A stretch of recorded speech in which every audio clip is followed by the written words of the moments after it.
پر بچے اپنے ماں باپ کے اخلاق کو نقل کرتے ہیں، ٹرانسفر ہوتی چلی جاتی ہیں۔ ایک بار حضور اکرم صلی اللہ تعالی علیہ وسلم مسجد نبوی سے باہر نکل کر جا رہے ہیں۔ توجہ میرے عزیزو، اخلاق کہاں دکھانے چاہیے اور ہماری بات چیت کے انداز ہمیں کہاں ہونا چاہیے میں آپ کو بتاؤں۔ حضور تشریف لے کر جا رہے ہیں، صحابہ اکرام کھڑے تھے حضور کے اطراف۔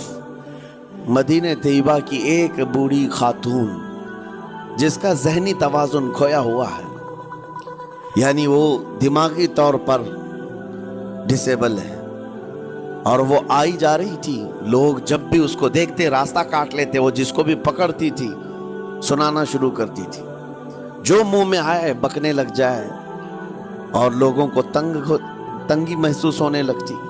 صحابہ نے دیکھا کہ یہ عورت آ رہی ہے، حضور کی طرف آ رہی ہے، سب نے حضور صلی اللہ علیہ وسلم کو گھیر لیا، اس کا راستہ روکنے کے لیے اب آئے گی۔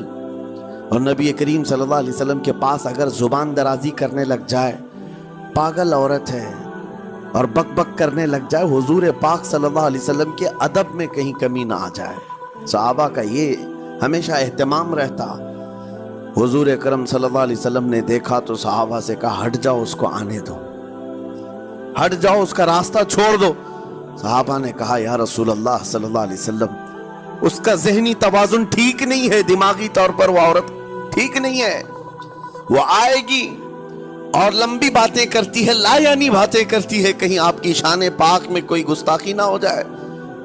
صحابہ روک رہے تھے، حضور پاک صلی اللہ علیہ وسلم نے سختی سے فرمایا، ارشاد فرمایا، ہٹ جاؤ، اس کا راستہ چھوڑ دو، مجھے پتا ہے پورے مدینے میں اس کی کوئی نہیں سنتا، میں بھی نہ سنوں تو کس کو سنائیں گی؟ اگر میں بھی نہ سنوں تو وہ کس کو سنائے گی؟ یہ میرے مصطفیٰ کریم صلی اللہ تعالی علیہ وسلم کے دربار عالی جاہ کی وہ بلند اخلاق کریمانہ کی ایک مثال ہے، جس کو خود میرے آقا نے فرمایا، بعثت لأتمم مکارم الاخلاق۔ عزیزان اگرام وقار، لوگوں کے آج حالات ایسے ہیں کہ اچھے لوگوں کے ساتھ اخلاق الگ دکھائے جاتے ہیں، چھوٹے لوگوں کے ساتھ اخلاق الگ دکھائے جاتے ہیں۔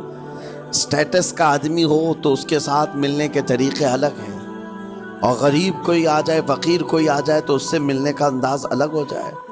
یہ نہ ہو، یہ ہم سب کے لیے نصیحت ہے۔ اسی ممبئی کی سرزمین پر میں آپ کو بتاؤں، ایک ماہم شریف میں بزرگ حاجی صاحب ہوا کرتے تھے، آج سے تقریباً 10-12 سال پہلے کی۔ وہ کئی لوگوں سے ایک سوال کرتے تھے پکڑ پکڑ کر کے، کہ میرا ایک سوال ہے، آپ جواب دیں گے، میرا ایک سوال ہے۔ کئی علماء سے انہوں نے پوچھا، مجھ سے بھی انہوں نے، جب میں نیا تھا مصر سے پڑھ کر کے آیا تھا، میرے پاس آ کر کہا، کافی سالوں سے میرے ذہن میں ایک سوال ہوتا ہے، میں آپ سے بھی پوچھنا چاہتا ہوں۔ کہا، بتائیے کیا ہے؟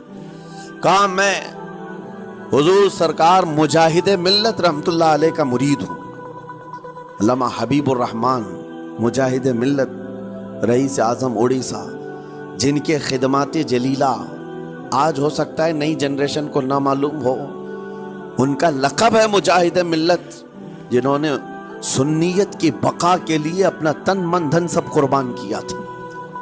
وہ مجاہد ملت عظیم بزرگ ولی کامل ہے۔ یہ حاجی صاحب کہتے ہیں کہ میں ایک نارمل آدمی تھا، کڑیا تھا، یعنی گھر بنانے کا کام کرتا تھا۔ جب وہ ممبئی تشریف لاتے تو دوڑ کر کے ہر جگہ سے لوگ ملنے آتے، میں بھی گیا تھا، اور اس وقت میں جوان تھا۔ حضور مجاہد ملت رحمت اللہ علیہ کی بات وہ بتا رہے ہیں کہ لوگ لائن لگا کر کے مصافحہ کر رہے تھے، مل رہے تھے۔ جب مل رہے تھے تو پھر میرا نمبر آیا، میں ملنے کے لیے گیا۔ بزرگوں کے سب ہاتھ چومتے ہیں، یہ ہمارے سنیوں کے طریق ہیں، ادب۔ علماء ذوی الاحترام کے ہاتھوں کا بوسہ لینا یہ مستحسن ہے، یہ ہمارے آداب میں سے، معمولات اہل سنت میں سے۔ تو جب سب لوگ ان کے دست بوسی کر رہے تھے، ہاتھ چوم رہے تھے، میں بھی قریب گیا، اور جب میرا نمبر آیا، میں ہاتھ چومنے کے لیے گیا تو انہوں نے میرا ہاتھ لے کر خود ہی چوم لیا۔ وہ بزرگ عالی جاہ ولی کامل جن کو دنیا مجاہد ملت کہتی ہے، میرا ہاتھ انہوں نے چوم لیا۔ اور میرے اندر ایسی پشیمانی تھی کہ میں کیا کروں سمجھ میں نہیں آیا. میں ایک معمولی سا کڑیا اور کہاں ان کا مقام کہاں میرا. تو اس کے بعد وہ اس بے چینی میں رہتے تھے کہ ایسا کیوں کیا ایسا کیوں کیا, کیونکہ پوچھنے کا موقع ہی نہیں ملا. ایک بزرگ تھے, انہی کے خلیفہ تھے, حضور مجاہد ملت کے. انہوں نے اس کا جواب دیا. میرے عزیزو کیا بہترین جواب تھا. حضرت مجاہد ملت رحمت اللہ تعالی علیہ یہ چاہتے تھے کہ ہزاروں لوگ ہماری تعظیم کرتے ہیں تو کہیں ہمارے دماغ میں بادشاہت کا خیال نہ آئے, ہم غریب اور فقیر کا ہاتھ چوم کر اپنے نفس کی مخالفت بھی کرتے ہیں.